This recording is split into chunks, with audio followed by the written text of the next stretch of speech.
Hi friends, in this segment we are going to see the poem Everest is not the only peak. This poem is written by Klothungan. Actually, he is Professor V.C. Kulandai Swami. He is known as Klothungan. In this poem, the speaker says that Everest is not the only peak. He means that climbing the highest peak is not the only achievement. Even in small deeds like jobs, sports, in following our passion, we must do our best and achieve success.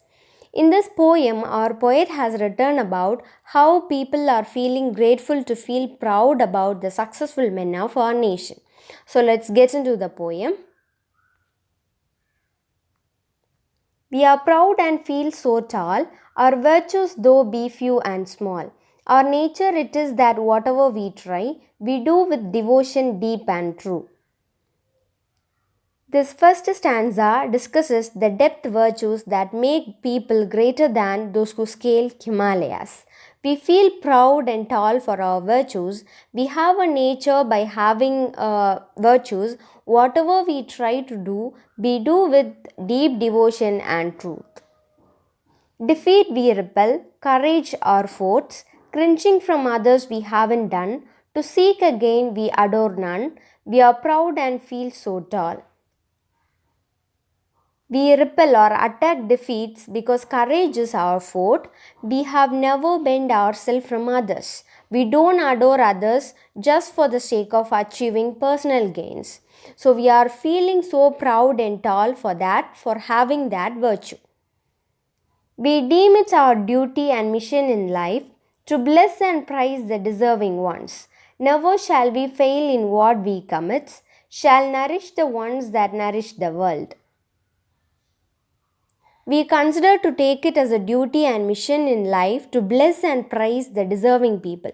We have taken it as a duty to appreciate the deserving people.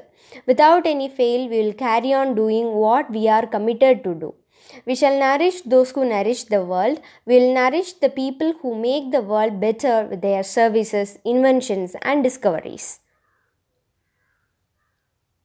We are proud of the position we hold, humble as we are. Our pride springs from the way we live. Ours is a path of dignity and honor, a life that knows no kneeling and bending. We are proud and feel so tall. We are feeling proud about the positions we hold. Despite of living a simple and humble life, we have pride over the path of dignity and honor. Actually, pride springs out from the way how we live. We are proud and feeling so tall because we have lived a life that don't know to kneel or bend before any mighty people. Everest is not the only peak. Every hillock has a summit to boast. The height you reach is not that we care. He who does not stoop is a king we adore. We bow before competence and merits. The ones that are true and stand on their own are really the ladder for the rise of man. Honor is a property common to all. In dignity and pride, no one need to be poor. We are proud and feel so tall. In the final stanza, he has depicted that Everest is not the only one peak which we have to feel proud, but each and every hillock has its own summit or peak to boast or to praise about it. Just the peak alone don't matter. We value the individual differences. Every small effort to succeed in life actually matters. We do respect those who don't stoop themselves to conquer. We are proud to be rich in honor, dignity, and pride. The person who doesn't stoop will be considered as the king who will be adorned by others. The height you reach is not that they care. Those who stand on their own merit and serve as a ladder for the progress of fellow men are worthy of getting others' appreciation. We are feeling proud and tall to be so because the worldly riches, power, and positions doesn't impress us.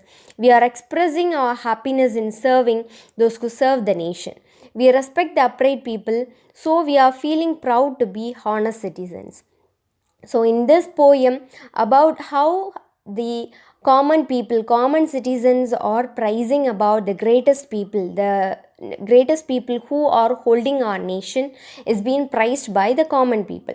So, that is what described in this poem. I hope you have understood. Thank you. Stay tuned with Learning Station.